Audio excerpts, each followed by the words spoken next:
Imagine this. You wake from a dream so vivid, your skin still remembers the wind, and for a heartbeat, you can't tell which you is real. Tonight, we're telling Zhuangzi's butterfly dream and touching the spirit of Taoist culture, China's way of living with the Tao that favors ease over struggle, paradox over dogma, and insight over slogans. Zhuangzi lived in the 4th century BCE during the Warring States. Alongside Laozi, he shaped a tradition that has quietly soaked into Chinese poetry, painting, medicine, political thought, and later Chan divided by Zen Buddhism, remaining mysterious, playful, and powerful in its influence for more than 2 millennia. And here is the dream you can't quite separate from waking. It must have been a warm, drowsy afternoon when Zhuangzi nodded off in the shade, felt himself go light and float, looked down, and somehow found bright wings on his body and feelers tasting the temperature of the wind. What followed was becoming a butterfly not caged but free skimming dewy grass, settling on wild blossoms, even feeling the weight of sunshine on those wings as he flew with total ease and forgot entirely about being Zhuangzhou, until a gust of wind startled him awake to rough linen on his skin and a straw rope still in his hand, while the wing beat and flower scent felt too real to dismiss, and he stared at his hands. Dazed was I. Zhuangzhou, dreaming I became a butterfly, or am I a butterfly now, dreaming I've become Zhuangzhou? A question tossed into time, like a stone that keeps rippling through 2,000 years. If you like stories like this, creating them takes real work. Please like and subscribe so more people can find it, and let's keep walking straight into the tale.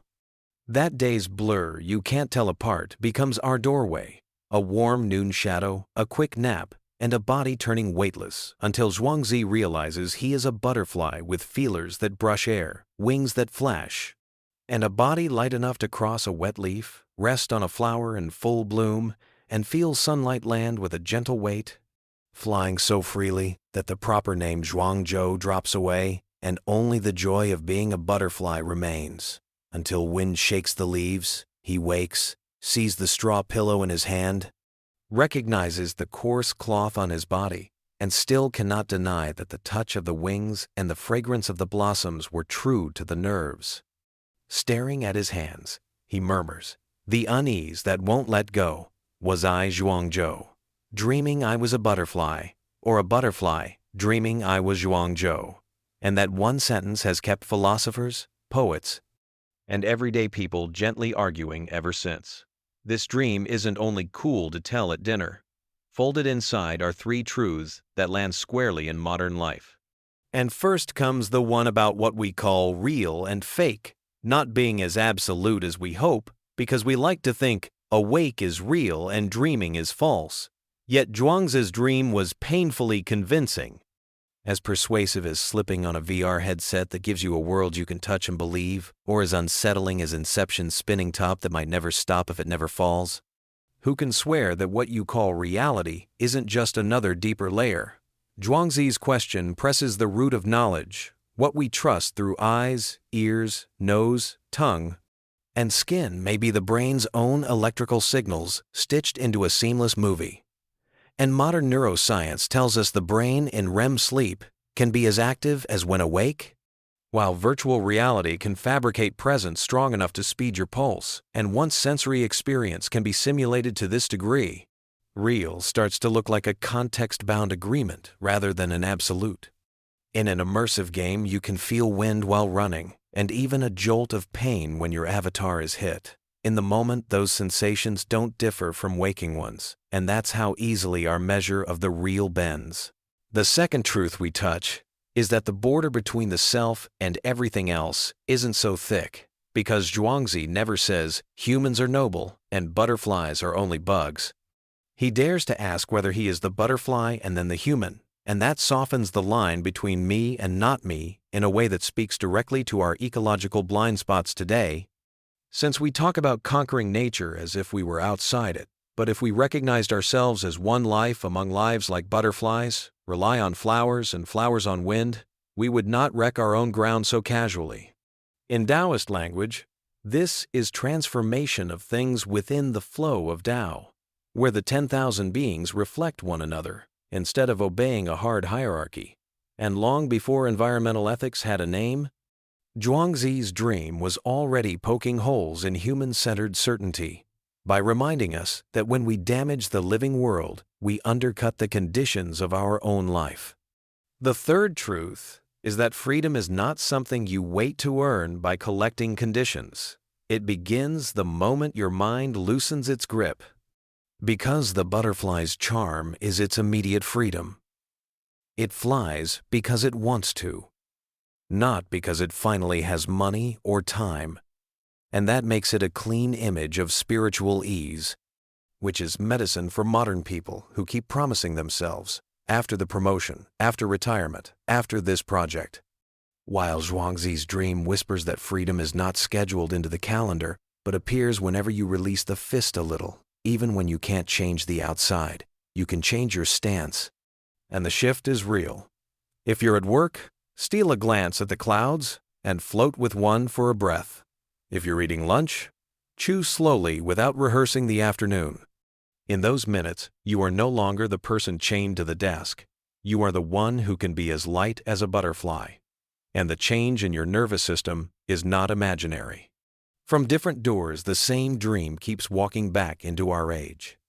And from philosophy, we get Zizek's mischievous line that the real is our most stubborn illusion, which harmonizes with Zhuangzi's suspicion that even waking life might be a layer in a larger dream, because Zizek, borrowing Lacan, asks whose script our daily norm obeys when we treat commute-salary mortgage as unarguable reality, and in that sense the of course of our routine might be as constructed as the butterfly's joy.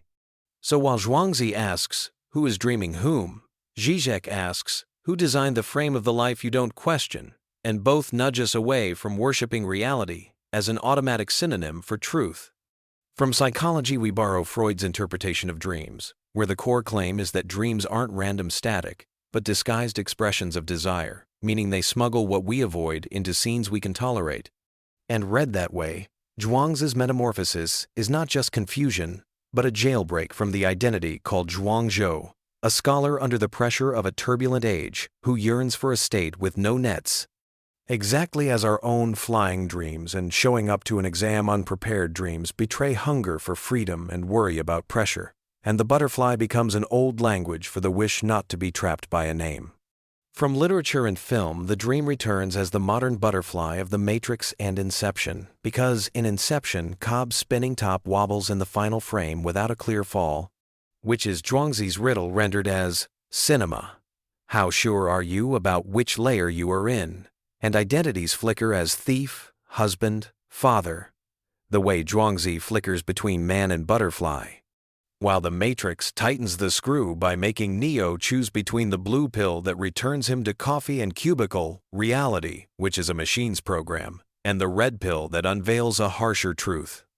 A choice that echoes Zhuangzi waking to ask whether plain old Zhuangzhou is the truth, or the butterfly's joy is the truth. Morpheus calls reality electrical signals interpreted by the brain.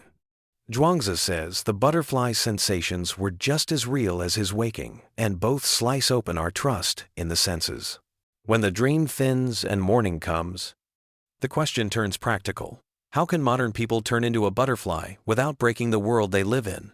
And the first way is ordinary practice that creates dream moments inside the routine. Because in a fast world, it's easy to forget how many good minutes are waiting, and you don't need the spectacular 5 focused pages with your phone face down. A quiet walk where birdsong and the smell of grass let your edges blend into the place. A slice of flow while painting, writing, or playing music when time slackens and self-consciousness thins. A moment that already is a small transformation. Reading can do it too.